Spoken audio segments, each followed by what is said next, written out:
Hello, I'm Chrissy Seaton and welcome to my YouTube channel. You know, when we least expect it, Divine Providence hits us in the face with a curveball. And we've all experienced this and we'll continue to. But I just thought it is timely to remind ourselves that this can happen. And maybe we often put it aside out of our mind and we allow ourselves to be frustrated, and sometimes, you know, we get angry over it and things like that. But I've just felt it was timely to talk about it a little bit. Now, it happens when we least expect it. That's usually how we become aware of Divine Providence. And it's just we think we've got plans in place, everything's running smoothly, this is taken care of, that's taken care of, the kids are okay, no problems whatsoever according to our way of looking things. So we've got our week perhaps planned, everything's going to run accordingly, and then boom, just from left field, Divine Providence steps in. And it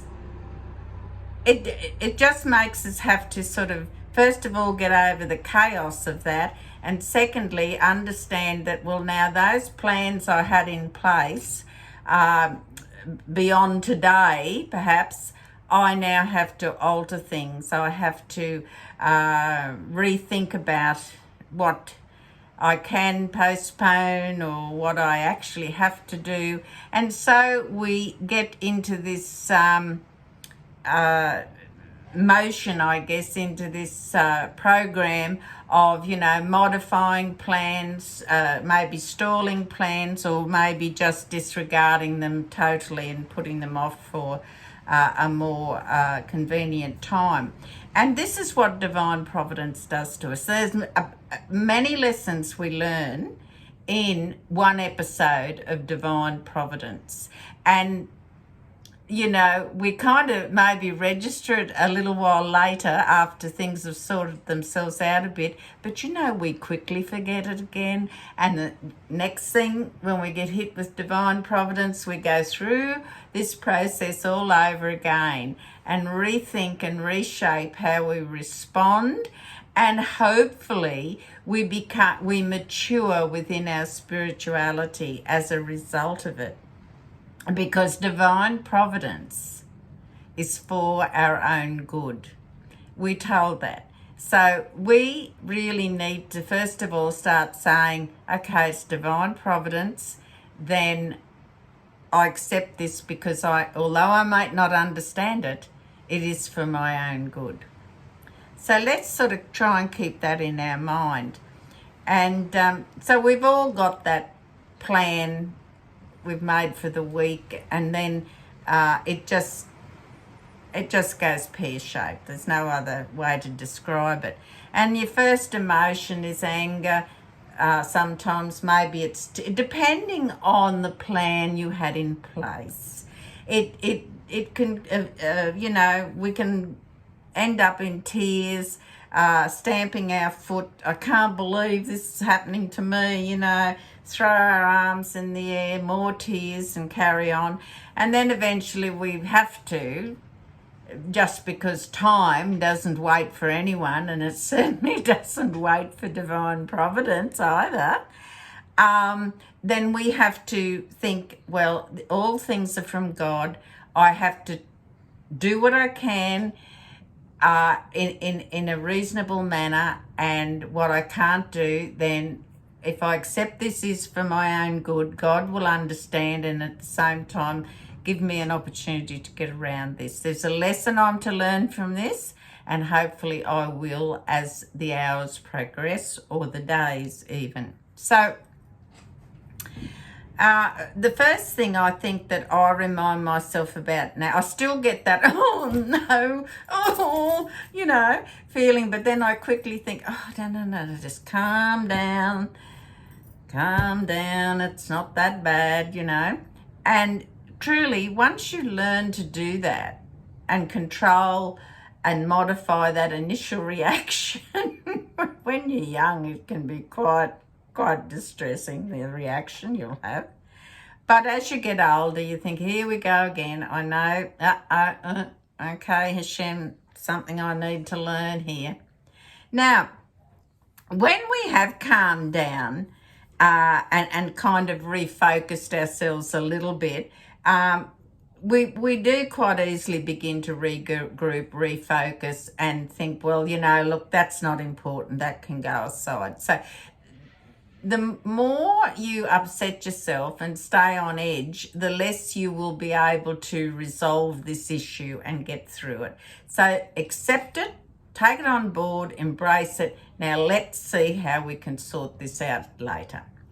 What can we do now in the short term, and then what can be done later on? And so what can I do now? Is there anything I can resurrect and do or not?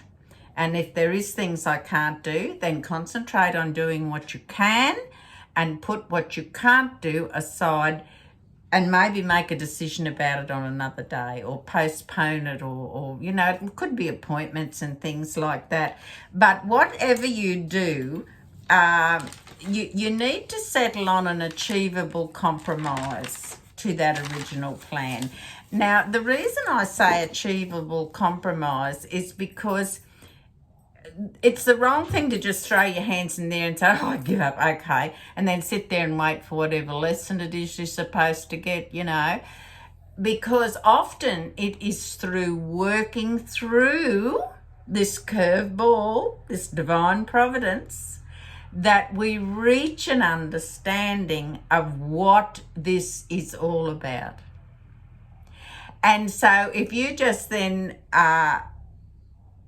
take that on board and know that during this process of sorting through this, making alternate plans, blah, blah, blah, I know that I'm going to learn something, because this has happened because Hashem needs me to grasp something, or to improve on something, or refocus on something. There's a reason this has happened. So this is all very well, but you may say, well, look, how does this apply to us as righteous Noahides? Where does this fit in? Well, first of all, we, as a righteous Noahide, a righteous Gentile Noahide person, you have to understand that divine providence is very real. It happens. It's real for everyone. So, and we only have one true and only God. So he is acting in our best interest. So whatever he sets and sends our way, there's a purpose in it. And it is up to us to fix or search for that reasoning. But I can tell you from my experience over the years, the answer doesn't come straight away. It's only by way of you working through that process of keeping your wits about, just trying to stay calm after the initial onset. Okay, I can get through this. I've been through this before. I know what I have to do. Breathe deep, focus, calm down, what's the most important thing I have to adjust now and prioritize, and so it goes on. And we as women especially, we're quite good at that. We're quite adept at that. So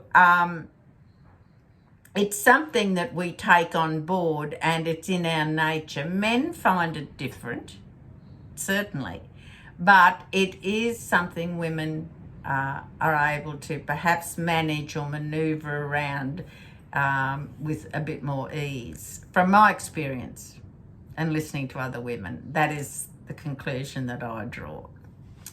So we need to be conscious of divine providence 24/7. I mean, it happens. You know, I've often said the old story. You're running late for work. You go out there, next thing you find a flat tire and you know, now I'm really in a mess, blah, blah, blah. Well, you've got a flat tire for a reason. It's divine providence. It probably the time spent getting that fixed or whatever is going to probably make you avoid an accident or have an accident or cause an accident. So the flat tire is a lesson for you in divine providence, and you as the pupil of divine providence should look into that and say, okay, thank you, Hashem. I know this is meant for my benefit. Not kick the tire and squeal and carry on, you know. That's not going to fix the tire. And also, you know, you stir yourself up with a lot of grief and anger over something like a puncture, and you know, at the end of the day, it's not worth it. It's not worth it. So let us look now at divine providence as a good concept for us. We need to grasp it and understand it with a clear, conscious and open mind. It's part of God's divine gift to us. It's part of our unique relationship we have with Hashem. And so what I receive as divine providence isn't what the next person's going to receive. God knows what I need to receive. He knows the lessons I need to learn, etc., etc.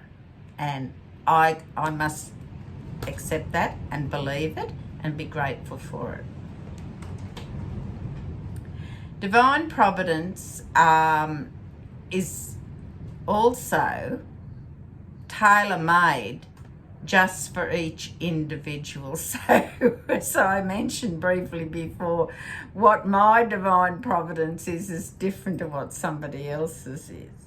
But it is tailor-made for me. God knows exactly what I should and shouldn't do, what I need to improve upon, what I need to learn, etc. So therefore, that comes to me through his divine directions, his divine providence, how he controls my day. And to all things, we do say, well, thank you, Hashem. I might not understand it fully at the time, but I know if I give it a bit of thought, I will find the reason for this. And if I have to correct something, I will. But divine providence is really our friend. Like it or not, it's our friend. So in the meantime, when you find that flat tire, or you've made those wonderful plans for the coming week and now they've all gone out the window, okay, you might want to stamp your foot a little bit and, oh, now I've got to go and change everything. But look, you know, I've got to do this with grace and dignity because this is from God. He expects me not to behave like a petulant child and throw a tantrum. I have to be responsible and mature in my approach of this issue. So, in the meantime, please take care and God bless.